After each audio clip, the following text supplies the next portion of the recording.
कहानी आगे बढ़ती है जहाँ ड्रैगन सन्स आमने सामने खड़े होते हैं एल्डर मेंग और शी हाओ के। वहाँ पहला ड्रैगन सन वांगडा काफी ज्यादा गुस्से में होता है क्योंकि एल्डर मेंग बिना इजाजत वांग फैमिली रेजिडेंस में घुस आया था। गुस्से में वांगडा सीधा एल्डर मेंग पर हमला कर देता है, लेकिन किस्मत से एल्डर मेंग उस हमले को बहुत आसानी से रोक लेता है। आसपास खड़े सभी लोगों को साफ महसूस हो जाता है कि वांगडा का ये हमला जानलेवा था जो किसी की मेरिडियंस तक तोड़ सकता था। फिर भी एल्डर मेंग बिना किसी मेहनत के उस अटैक को रोक देता है। इसके बाद दूसरा ड्रैगन सन वांग एर, जो खुद भी गुस्से में था, कहता है कि एल्डर मेंग के पास वांग फैमिली में हंगामा करने की कोई क्वालिफिकेशन नहीं है। और फिर वांग एर अपनी पावरफुल ऑरा से एल्डर मेंग पर दबाव बनाना शुरू कर देता है, लेकिन एल्डर मेंग जरा भी डरता नहीं है। उल्टा वो ड्रैगन सन्स को सीधा धमकाता है और कहता है, ओ तो तुम लोग मुझे बुली करने की हिम्मत रखते हो। वांगडा मानता है कि एल्डर मेंग अपने जमाने का एक बड़ा मास्टर रह चुका है, लेकिन उसका कहना था कि वो सब पुराने दिन थे, अब का दौर बदल चुका है। घमंड में आकर एल्डर मेंग की ताकत को हल्का समझ लेता है और अपनी ड्रैगन पावर का इस्तेमाल करके फिर से हमला करता है, लेकिन एल्डर मेंग उस अटैक को भी आसानी से न्यूट्रलाइज कर देता है। वो वहाँ शांति से मुस्कुराते हुए खड़ा रहता है और सिर्फ हाथ से वांगडा के हमले को रोक लेता है। कई बार कोशिश करने के बाद भी जब वांगडा सफल नहीं होता तो वो चिढ़ जाता है और अपना टारगेट बदलकर शी हाओ की तरफ मुड़ जाता है। 9 ड्रैगन सन्स और इमॉर्टल वांग का आगमन,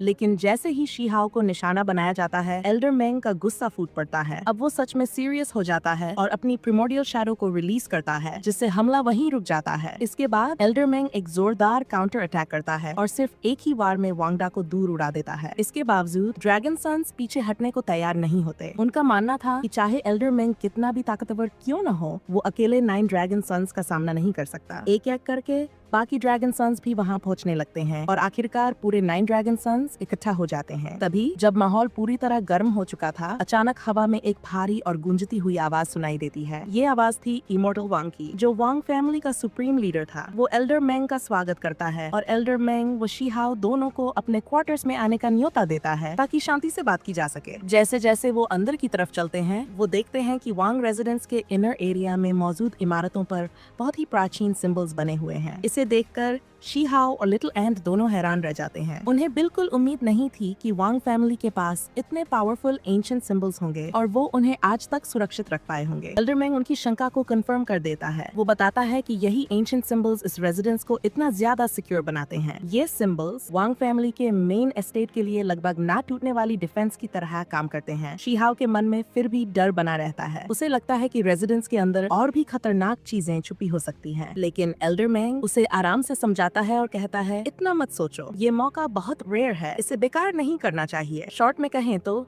जब वो लोग मेन हॉल में पहुंचते हैं तो सीधा सामना होता है पूरे 9 ड्रैगन सन्स से। वहीं शी हाओ की नजर सबसे पहले सबसे बड़े बेटे पर जाती है, वांगजू। 9 ड्रैगन सन्स में वांगजू के पास सबसे ज्यादा मिस्टीरियस पावर थी और ज्यादातर लोग मानते थे कि वही सबसे स्ट्रॉन्ग है। इमॉर्टल वांग की मौजूदगी के बावजूद ड्रैगन सन्स की हिम्मत कम नहीं होती। वो फिर भी एल्डर मेंग का अपमान करते हैं। उनका कहना था, हाँ माना कि तुम टैलेंटेड हो, लेकिन सच ये है कि तुम बस पुरानी जनरेशन की एक बची हुई निशानी हो। The clash of the titans, elder Meng versus immortal Wang. लेकिन एल्डर मेंग ड्रैगन सन्स को पूरी तरह इग्नोर कर देता है। वो साफ कह देता है कि उसे सिर्फ इमॉर्टल वांग से बात करनी है क्योंकि वही वांग फैमिली का लीडर है। इस पर इमॉर्टल वांग सामने आने के लिए तैयार हो जाता है, लेकिन वो एक शर्त रखता है। वो कहता है कि एल्डर मेंग अपने ट्रू फिजिकल बॉडी के साथ सामने आए। ये सुनकर पूरे 9 ड्रैगन सन्स हैरान रह जाते हैं। उन्हें तब जाकर एहसास होता है कि अब तक जो उनकी रेजिडेंस को दबाए हुए था, वो एल्डर मेंग का सिर्फ एक स्पिरिचुअल प्रोजेक्शन था। एल्डर मेंग बिना देर किए अपना ट्रू बॉडी समन कर लेता है। थोड़ी ही देर में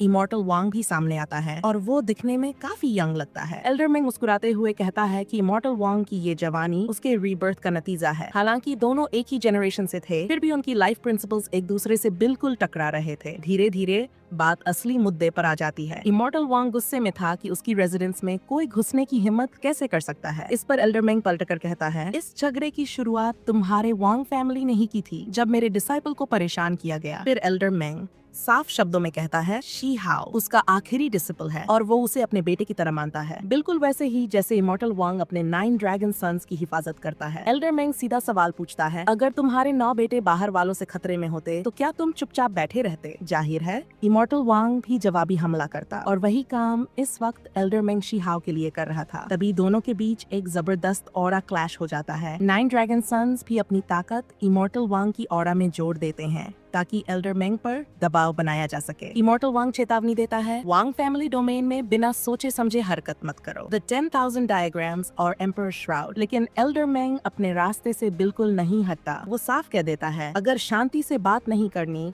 तो मुझे ताकत की टक्कर भी मंजूर है। इसके बाद एल्डर मेंग अपना ट्रेजर बाहर निकालता है, द 10,000 डायग्राम्स। इस ट्रेजर की ताकत से एल्डर मेंग आसानी से पूरे 9 ड्रैगन सन्स को दबा देता है। ये देखकर वांग शी अपने पिता से इजाजत मांगता है कि वो फैमिली की ग्रेट स्पीयर लेकर एल्डर मेंग से लड़े, लेकिन इमॉर्टल वांग सीधे मना कर देता है। वो जानता था कि एल्डर मेंग की ताकत कितनी डरावनी है और उसका बेटा उसके सामने टिक नहीं पाएगा। आखिरकार इमॉर्टल वांग खुद एल्डर मेंग का सामना करने का फैसला करता है और वो स्पीयर उठा लेता है। ये देखकर शीहा कंफ्यूज हो जाता है। वो सोचता है, जब इमॉर्टल वांग की main technique combing chaos art, limiting cos art, जो एक सोर्ड बेस्ड टेक्निक मानी जाती है, तो फिर वो स्पीयर क्यों इस्तेमाल कर रहा है? आगे आने वाला टकराव सिर्फ लड़ाई नहीं बल्कि हिस्ट्री बदलने वाला मोमेंट होने वाला था। आखिरकार इमॉर्टल वांग और पूरे 9 ड्रैगन सन्स अपनी अपनी ताकत मिलाकर एल्डर मेंग पर एक बहुत बड़ा स्पीयर अटैक छोड़ देते हैं। उन्हें पूरा भरोसा था कि इतनी ज्यादा कंबाइंड पावर को कोई भी रोक नहीं पाएगा। लेकिन तभी एल्डर मेंग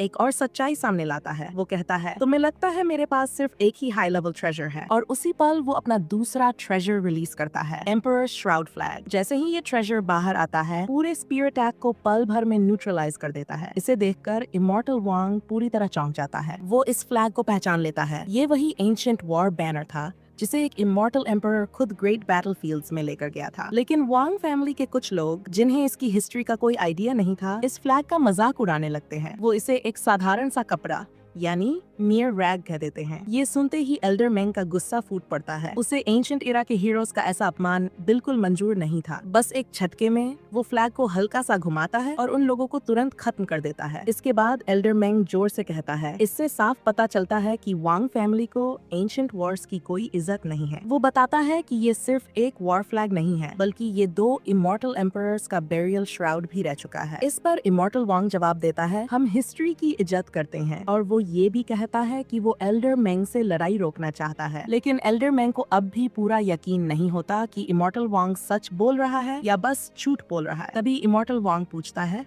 तुम असल में मेरी रेजिडेंस क्यों आए हो? एल्डर मेंग सीधा जवाब देता है, मैं यहाँ इसलिए आया हूँ ताकि पूरी वांग फैमिली को आदेश दे सकूं कि मेरे डिसिपल को दोबारा कभी परेशान न किया जाए। वो साफ करता है कि उसका डिसाइपल हुआंग, जिसे लोग शिहाओ के नाम से भी जानते हैं। ये सुनकर इमॉर्टल वांग हैरान रह जाता है। वो कहता है, इतनी बड़ी लड़ाई इतनी छोटी सी बात के लिए? और पूछता है, एक लेटर भेज देते तो काम हो जाता। इस पर एल्डर मेंग जवाब देता है, मामला अब सीरियस हो चुका था, इसलिए मैं खुद आया ताकि इसे हमेशा के लिए सेटल किया जा सके। फिर एल्डर मेंग एक आखिरी मांग रखता है। वो चाहता है कि इमॉर्टल वांग पूरी वांग फैमिली के लिए एक ग्रेट कवेनेंट बनाए कि कोई भी दोबारा वांग को हाथ नहीं लगाएगा। ये सुनते ही वांगडा आग बबूला हो जाता है। उसे लगता है कि एल्डर मेंग उसके पिता पर दबाव बना रहा है, सिर्फ शीहाओ जैसे टाइनी एंट। ये सुनकर एल्डर मेंग चिढ़ जाता है। वो अपनी ऑरा रिलीज करता है और वांगडा को सीधा दूर उड़ा देता है। फिर वो वांगडा से कहता है, तुम ताकतवर हो, लेकिन तुम्हारी ताकत कुछ खास नहीं है। इसके बाद एल्डर मेंग एक बहुत गंभीर धमकी देता है, अगर वांग फैमिली ने मेरे डिसाइपल को दोबारा परेशान करने की कोशिश की तो मैं 9 ड्रैगन सन्स को एक एक करके मार दूंगा, जब तक कोई भी बाकी न बचे। इस पर इमॉर्टल वांग सीधे ड्यूल की चुनौती देता है। वो कहता है, अगर मैं हार गया तो तुम्हारी हर मांग मानूंगा और कॉम्पेंसेशन भी दूंगा। एल्डर मेंग इस चैलेंज को एक्सेप्ट कर लेता है और साफ कह देता है, अगर तुम हारे तो कॉम्पेंसेशन मुझे भी चाहिए। अब जो होने वाला है वो सिर्फ ड्यूल नहीं बल्कि 2 लेजेंड्स की फाइनल टक्कर होगी। को कॉम्पेंसेशन चुनने का मौका दिया जाता है। वो कहता है कि उसे कॉमिंग चार्ट टेक्निक स्क्रॉल्स चाहिए। ये सुनते ही पूरे 9 ड्रैगन सन्स और इमॉर्टल वांग भड़क जाते हैं, क्योंकि उनके हिसाब से कॉम्पेंसेशन बहुत ज्यादा और बिल्कुल अनबैलेंस थी। खुद एल्डर मेंग भी मान लेता है कि शिहाओ की ये मांग कुछ ज्यादा ही हो गई है, इसलिए वो कॉम्पेंसेशन बदल देता है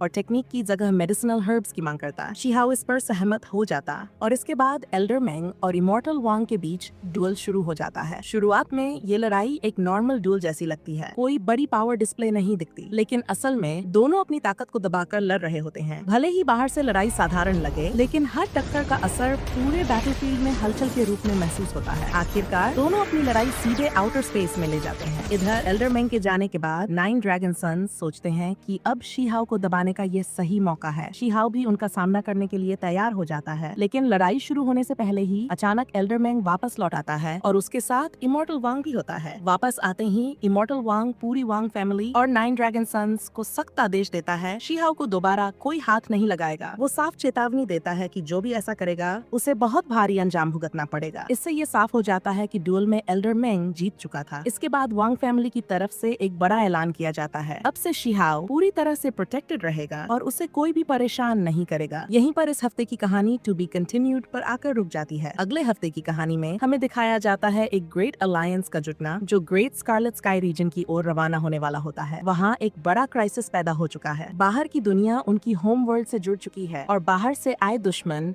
ग्रेट स्कारलेट स्काई पर हमला कर रहे हैं। सभी लोग ग्रेट स्कारलेट स्काई की तरफ अपना सफर शुरू करते हैं। जैसे ही वो वहाँ पहुँचते हैं, अपने शिप्स के वेपन से सीधा बैटल शुरू कर देते हैं। इस लड़ाई की अगुवाई एल्डर मेंग करता है अपने 10,000 डायग्राम्स ट्रेजर के साथ। लेकिन यहाँ कोई बड़ी ऑल आउट वॉर नहीं होगी। इसके बजाय बाहर की दुनिया और होम वर्ल्ड के बीच 1-on-1 life and death duels होंगे, जहाँ दोनों तरफ से रिप्रेजेंटेटिव्स लड़ेंगे। यही कहानी हमें अगले हफ्ते के एपिसोड में देखने को मिलेगी। और हमेशा की तरह एडमिन सभी को याद दिलाता है कि ये कहानी सिर्फ एक फिक्शनल फेरी टेल है जो एक नॉवल पर आधारित है और सिर्फ एंटरटेनमेंट के लिए बनाई गई है। जो लोग इस वीडियो को आखिर तक देखने के लिए रुके, उन सबका बहुत बहुत शुक्रिया। अगर आपको ये वीडियो पसंद आई हो तो लाइक और सब्सक्राइब जरूर करना। मिलते हैं अगली वीडियो में। See ya!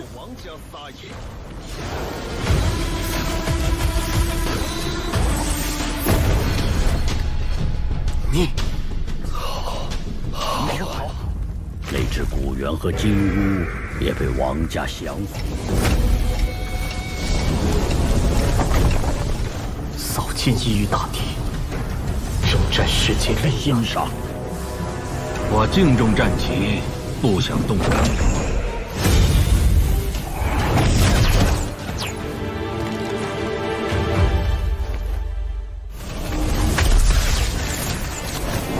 那老东西！